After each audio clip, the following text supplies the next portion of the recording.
यह कहानी उस दौर की है जब भारत में मिडिल क्लास परिवारों के लिए कामयाबी का मतलब सिर्फ 3 रास्तों से होकर गुजरता था: डॉक्टर, इंजीनियर या फिर कोई सुरक्षित सरकारी नौकरी। उसी दौर में दिल्ली का एक लड़का एग्जाम हॉल में बैठा हुआ था। मेज पर इंजीनियरिंग का क्वेश्चन पेपर रखा था, लेकिन उस लड़के के लिए वो कागज का टुकड़ा किसी एलियन की भाषा में लिखे रहस्य जैसा लग रहा था।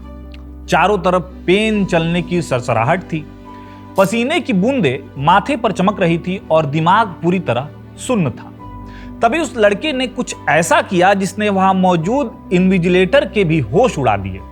वो लड़का अचानक अपनी सीट से उठा, अपना खाली पेपर उठाया और सीधा इन्विजिलेटर के टेबल पर जा पटका। चेहरे पर एक अजीब सी शांति और आंखों में मासूमियत लिए उसने सिर्फ एक लाइन कही, सर, मैं गलत जगह आ गया। वो लड़का उस दिन बिल्कुल सच कह रहा था। उसकी सही जगह वो एग्जाम हॉल की लकड़ी की कुर्सी नहीं थी, बल्कि कैमरे के सामने की जादुई दुनिया और करोड़ों हिंदुस्तानियों के दिलों की धड़कनें थी। वो लड़का कोई और नहीं बल्कि आज के दौर के कॉमेडी के उस्ताद, एक्सप्रेशंस के बेताज बादशाह और हमारे बचपन के सबसे चहेते एंटरटेनर राकेश बेदी थे। नमस्कार सर, मैं खबरीलाल बोल रहा हूँ। सर वो देखो कितनी गोरी है। जून से पहले कौन सा महीना? इनका बेटा हूँ। यस, मेरा बच्चा है ये। फिक्र मत कर, मैं हूं ना, मैं संभाल लूंगा। बच्चा है तू मेरा।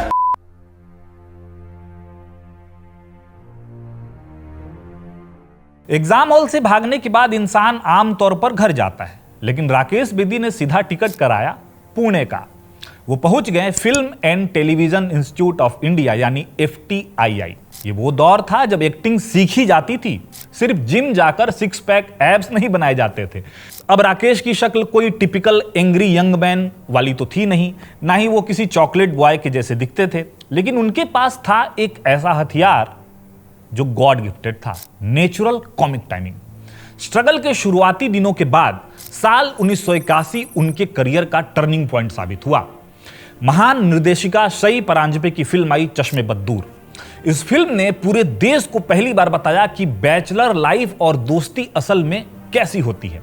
सिगरेट के उधार से लेकर लड़की से दोस्ती करने के अजीबोगरीब जुगाड़ तक।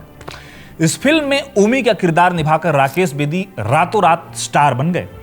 आज भी जब लोग YouTube पर उस फिल्म के सीन देखते हैं तो हंसी रोकना मुश्किल हो जाता है।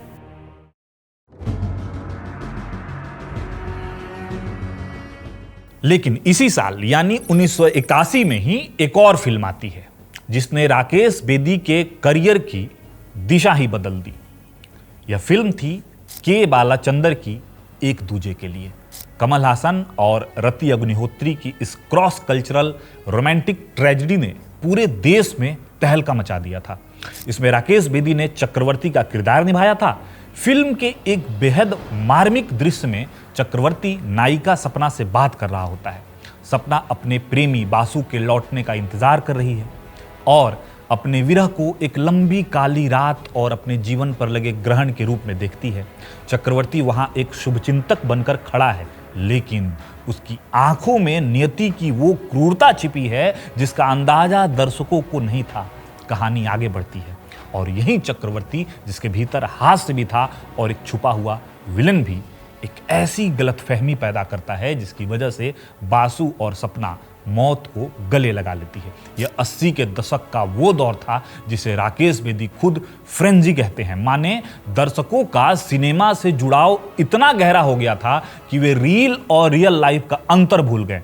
फिल्म के क्लाइमेक्स ने देश को इतना बड़ा मानसिक आघात दिया कि जगह जगह के प्रेमियों द्वारा आत्महत्या करने की खबरें आने लगी।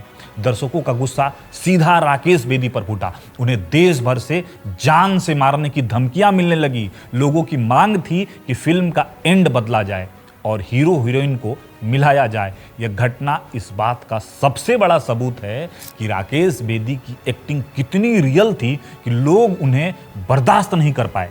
आज धुरंधर के लिए चर्चित बेदी का यह इतिहास उनके अभिनय की गहराई और तीव्रता का जीवंत प्रमाण है। पैरेलल सिनेमा और रोमांटिक ट्रेजेडी के बाद बेदी ने विशुद्ध मुख्य धारा के मेलोड्रामा में भी अपने पैर जमाए। वो टी रामा राव द्वारा निर्देशित नसीब अपना अपना में भी थे।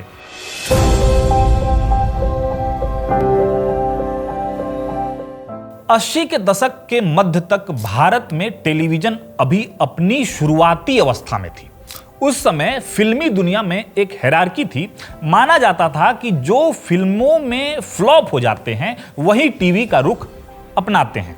1984 में जब कुंदन शाह, जिन्होंने जाने भी दो यारो बनाई थी और जो FTII में राकेश बेदी के बैचमेट थे, राकेश बेदी के पास एक टीवी सीरियल का ऑफर लेकर आए तो बेदी ने उन्हें साफ मना कर दिया। उन्हें लगा कि टीवी पर काम करना उनके फिल्मी रुतबे को कम कर देगा। लेकिन तभी एक दिलचस्प घटना घटती है। राकेश बेदी एक सैलून में बाल कटवा रहे थे और वहां उन्होंने एक अमेरिकी मैगजीन उठाई। उस मैगजीन में लिखा था कि अमेरिका में टीवी स्टार्स की लोकप्रियता और कमाई फिल्मी स्टार्स से कहीं ज्यादा है। इस एक वाक्य ने राकेश की सोच बदल दी। उन्हें भारत में टीवी के भविष्य की असीम संभावनाएं नजर आने लगी। उन्होंने तुरंत कुंदन शाह को ये जो है जिंदगी के लिए हाँ कह दिया and rest is the history. ये जो है जिंदगी ब्लॉकबस्टर रही। इसके बाद श्रीमान श्रीमती में दिलरुबा जी का वो किरदार भला कौन भूल सकता है। एक ऐसा आदमी जो अपनी बीवी से डरता है, पड़ोसन पर डोरे डालता है और जिसकी हरकतें इतनी फनी है कि आप उससे नफरत कर ही नहीं सकते। और सही पूछिए तो उस दौर में ऐसा रिस्की कैरेक्टर प्ले करना और उसे इतना लवेबल बना देना, ये सिर्फ राकेश बेदी के बस की ही बात थी। फिर आया यस बॉस का दौर, जहां मोहन श्रीवास्तव और आसिफ शेख की जुगलबंदी ने कॉमेडी के सारे रिकॉर्ड तोड़ दिए। राकेश बेदी आज भी भाभी जी घर पर हैं में भूरे लाल बनकर अपनी पारी को उतनी ही शिद्दत से खेल रहे हैं।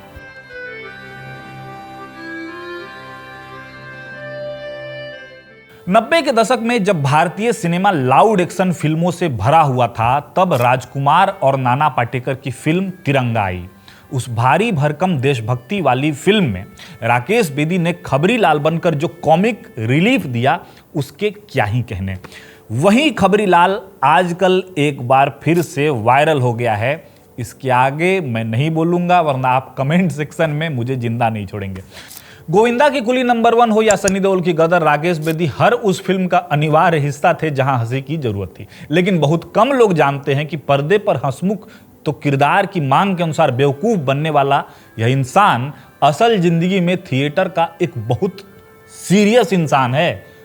उनका सोलो प्ले यानी मोनोलॉग मसाज इसका जीता जागता उदाहरण है।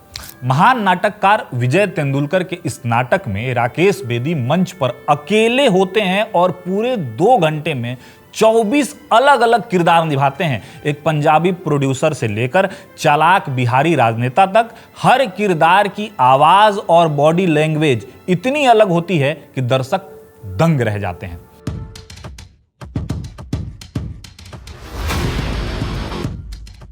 वक्त बदला और सिनेमा का मिजाज भी। 2019 में आदित्य धर ने राकेश बेदी को उरी द सर्जिकल स्ट्राइक में एक पाकिस्तानी ऑफिसर, बोले तो डबल एजेंट के रूप में कास्ट किया। यह उनके करियर की नई शुरुआत थी। उसके बाद जब आदित्य धर ने अपनी नई फ्रेंचाइजी यानी धुरंधर की घोषणा की तो उन्होंने राकेश बेदी को एक बेहद डार्क और चालाक पाकिस्तानी राजनेता जमील जमाली के रोल के लिए चुना। शुरू में तो मेकर्स इस कास्टिंग के खिलाफ थे। उन्हें लगा कि एक कॉमेडियन इतने बड़े बजट की एक्शन फिल्म में कैसे जमेगा, लेकिन आदित्य धर अड़े रहे। राकेश बेदी ने भी मौके को बहुत सीरियसली लिया और इस किरदार के लिए पाकिस्तानी नेताओं के बोलने के लहजे और चाल ढाल का महीनों अध्ययन किया।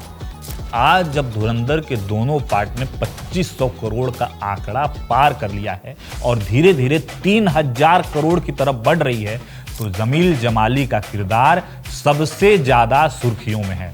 फिल्म के प्रीमियर पर जब राकेश बेदी ने अर्जुन रामपाल से मजाक में कहा कि भूख लगी है कुछ खिलाओ, तो अर्जुन जो जवाब देते हैं, आप तो सबको खा गए सर, और कितना खाओगे। जमील जमाली साहब भूखे मर गए यार।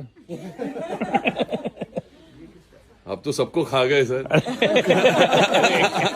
यह महज चंद वायरल पलों की बात नहीं है, बल्कि यह उस अटूट साधना का परिणाम है जिसका लोहा आज पूरी दुनिया मान रही है। राकेश बेदी एक ऐसे वर्सेटाइल कलाकार हैं जिन्होंने कभी खुद को सीमित नहीं रखा। उनकी हर फिल्म और हर किरदार में अदायगी का एक बिल्कुल नया और अछूता रंग नजर आता है।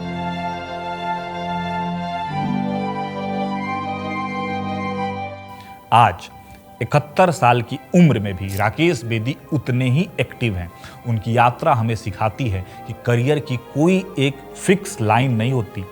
उनकी यह जर्नी ना सिर्फ एक्टर्स को बल्कि हम सबके लिए एक प्रेरणा है कि एक इंसान को हमेशा अपनी ऑब्जर्वेशन वाली खिड़की खुली रखनी चाहिए। एग्जाम हॉल की उस गलत कुर्सी से उठकर कैमरे के सामने को सही जगह तक पहुंचने का उनका यह सफर भारतीय मनोरंजन जगत का एक स्वर्णिम अध्याय है। उन्होंने न सिर्फ हमें हंसाया बल्कि यह भी साबित किया कि एक कलाकार अगर सच्चा हो तो वो मौत की धमकियां देने वाली जनता को भी अपना सबसे बड़ा मुरीद बना सकता है। राकेश बेदी वाकई भारतीय सिनेमा के वो धुरंधर हैं जिनकी जगह कोई और ले ही नहीं सकता। मेरा नाम है सत्यम प्रियदर्शी और आप देख रहे थे विट्टी चोखा। वीडियो को लेकर अपनी राय कमेंट बॉक्स में जरूर लिखिएगा, हमें अच्छा लगेगा। देखते दिखाते रहिए विट्टी चोखा। धन्यवाद।